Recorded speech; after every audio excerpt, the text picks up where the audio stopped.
तो दोस्तों इस साल कहा जाए तो मैंने जितने भी भट्ठे लगाए गए थे तो सभी के सभी कहा जाए तो रिंग भट्ठे लगाए थे, यानी कहा जाए तो भूसा वाला भट्ठा ज़्यादातर लगाए गए थे।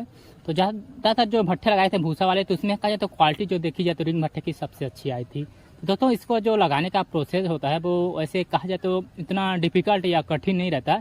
यदि इसका प्रोसेस एक बार पता हो या फिर इस प्रकार लगाया जाता है, यदि इतना पता हो तो यह प्रोसेस काफ़ी अच्छा होता है, क्योंकि इसको अभी देख सकते हैं लेयर बाई लेयर खड़ा करना रहता है। यानी इस प्रकार नीचे में खड़ी ईंट करके इसको इस प्रकार लेयर में खड़ा किया जाता है। और दोस्तों जब छोटा लेयर रहता है, यानी कहा जाए तो ये वाला जैसे कि ये छोटा लेयर होता है, तो इसकी बात की जाए तो इसमें कहा जाए तो थोड़ा मतलब कहा जाए तो जो ईंट रखने का पोजीशन या फिर जो ईंट रखी जाती है तो उनमें थोड़ा गैपिंग ज़्यादा, यानी कहा जाए तो इसमें थोड़ा ज़्यादा जैन या फिर हॉल या फिर कहा जाए साइज ज़्यादा आता है, क्योंकि इसमें कहा जाए तो रिंग भट्टे में घुमाव होना पड़ता है। तो जो छोटी रिंग रहती है तो वो बहुत जल्द घूमती है, इसलिए कहा जाए तो इसमें थोड़ा खाली स्थान आता है। लेकिन जैसे जैसे कहा जाए तो लेयर बाहर आते हैं या फिर लेयर बढ़ता है तो वैसे कहा जाए तो यह रिंग काफ़ी अच्छे से चिपकने लगती है। तो दोस्तों कहा जाए तो रिंग भट्ठे को कुछ इस प्रकार बनाया जाता है। और जो कहा जाए तो इनमें ये जो जगह छोड़ी जाती है, यानी किनारे में या फिर ऊपर से कहा जाए तो ये जगह वैसे तो नीचे तक पूरी तरह रहती है, तो कहा जाए तो इन्हीं में भूसा भरा जाता है। तो इसका जो साइज होता है वो अपने एरिया के अनुसार रख सकते हैं, या फिर आपको जितनी हार्ड या फिर मजबूत ईंट चाहिए उसके अनुसार इसको रख सकते हैं। तो यहाँ की बात कीजिए तो यहाँ मैक्सिमम 4 ही कहा जाए तो 4 ही उंगली का या फिर 4-5 इंच का दिया जाता है, ऐसा बोल सकते हैं, या फिर उससे भी कम दिया जाता है। इस प्रकार अभी आप देख सकते हैं कितना दिया जाता है, तो उसके अनुसार यहाँ दिया जाता है। तो इतने इसमें में कहा जाए तो ईंट काफ़ी अच्छी पक जाती है।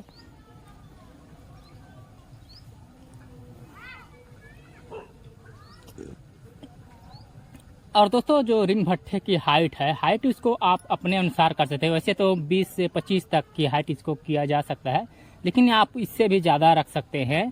और जो इसका लेयर कहा जाए तो लेयर जैसे कि आपको पता होगा कि लेयर जैसे जैसे बाहर आता है उसमें काफ़ी सारी ईंट आने लगती है, तो यह भी आप अपने अनुसार रख सकते हैं। वैसे तो 50 से 60 70 यानी जितना आप बढ़ा सकते हैं लेयर को उतनी ज़्यादा इसमें ईंट आएंगी एवं उतना ही ज़्यादा भट्ठा अच्छे से पकेगा।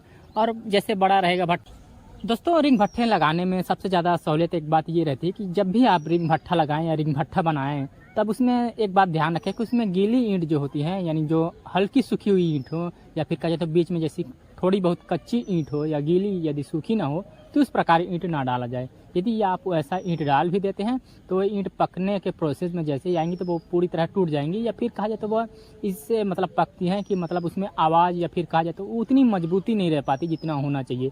जो कि जो ईंट सूखी रहती है उसमें कहा जाए तो काफ़ी अच्छी क्वालिटी एवं काफ़ी अच्छा मजबूती आती है रिंग भट्ठे में।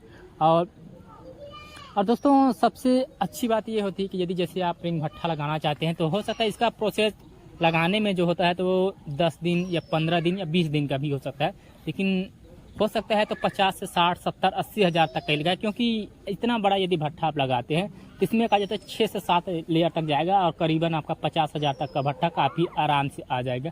लेकिन यदि यहीं आप लॉन्ग भट्ठा लगाते हैं तो लॉन्ग भट्ठा लगाने में आपको फिर भूसा डालने में काफ़ी प्रॉब्लम होती है, क्योंकि इसका जो साइज होता है भूसा डालने का तभी आप देख सकते हैं यहाँ से रहता है।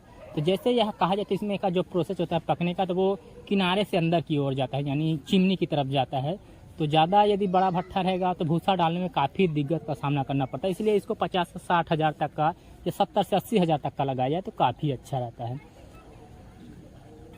और दोस्तों जैसा कि ईंट भट्ठा पकने के बाद जो इसकी खुलने का टाइम आती है, जो खोलने का टाइम होता है या फिर कहा जाए तो जो इसका पकने का प्रोसेस होता है यानी रिंग भट्ठे का, वो लोग भी मतलब ये सोचने में आता है कि यह भट्ठा कितने दिन में पक जाता है या फिर कितने दिन तक किसी में कहा जाता है भूसा डालना पड़ता है, ये काफ़ी ज़्यादा इंपॉर्टेंट हो जाता है। तो दोस्तों कितना भी बड़ा भट्ठा आप लगाओ, या तो 30 हज़ार का या 50 हज़ार का या 80 हज़ार का, उसमें सेम प्रोसेस है, यानी उतना ही दिन लगता है। यानी कहा जाए तो वैसे 15 दिन में कहा जाए तो भट्ठा पूरी तरह कंप्लीट हो जाता है। यानी कहा जाए तो जैसे आप आग डालोगे तो 1-2 दिन तो हो सकता है इसमें आग पकड़ते समय आपको भूसा ना डालना पड़े, क्योंकि भूसा काफ़ी स्लो जलता है। लेकिन जैसे ही 1-2 दिन के बाद कहा जाए तो उसमें फिर रेगुलर भूसा डालना पड़ेगा। तो यानी कहा जाए तो 1 हफ्ते 1.5 हफ्ते में बहुत ज़्यादा भूसा डालना पड़ता है, सुबह शाम डेली डालना पड़ता है। लेकिन जैसे ही 15 दिन कंप्लीट होने वाला तो वह पूरी तरह मतलब भर जाता है, यानी उसमें भूसा डालने की जगह ही नहीं रहती, यानी वह जल के राख बन के ऊपर में पूरी तरह रुक जाता है, तो फिर उसमें नहीं डालना पड़ता। तो कहा जाता है यह भट्ठा 15 दिन में पूरी तरह कंप्लीट हो जाता है, या 15 दिन में या 16 दिन में आप इसको खोल भी सकते हैं। यानी जो पर्दे की ईंट होती है उसको काफ़ी आसानी से खोल सकते हैं। और जो भट्ठा पकेगा रहेगा तो पूरी तरह पक चुका रहेगा, यानी आप उसमें कुछ करने की ज़रूरत नहीं है। आप जैसे ईंट ठंडी होती है तो आप उसको सेल भी कर सकते हैं। दोस्तों अभी आप ये जो वीडियो में भट्ठा देख रहे हैं तो ये कहा जाए तो रिंग ही भट्ठा है, यानी कहा जाए तो यह लास्ट सीजन का भट्ठा है। यानी कहा जाए तो ये भट्ठा लगाने के बाद एक और भट्ठा लगाया गया था, लेकिन ये कहा जाए तो लास्ट भट्ठा था। तो ये कहा जाए तो इसको जैसे पकने का जो प्रोसेस था ये बारिश में, यानी इसको लगाते या पकाते समय कहा जाए तो मानसून आ गया था, यानी बारिश का समय आ गया था। तो अभी देख सकते हैं ये पकने के बाद या कहा जाए तो कुछ ईंट जैसे निकली हुई हैं, उसके बाद भी किस प्रकार दिखाई दे रहा है। यानी जो ईंटें हैं तो वैसी की वैसी रखी हुई हैं, यानी कहा जाए तो जो ऊपर से नीचे का प्रोसेस देखा जाए तो पूरी तरह भट्ठा खड़ी है, यानी गिरा भी नहीं है। तो ये रिंग भट्ठा ही है। तो अभी आप देख सकते हैं ये मतलब इसमें ईंट खराब होने का वैसे चांस कुछ नहीं है। तो देख सकते हैं जैसे कि 4 महीने यानी पानी गिरने के बावजूद भी रिंग भट्ठा किस प्रकार रखा हुआ है।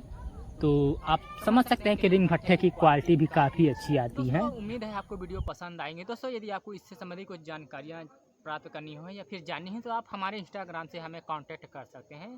तो दोस्तों आज की वीडियो में बस इतना ही था, मिलते हैं किसी नेक्स्ट वीडियो में।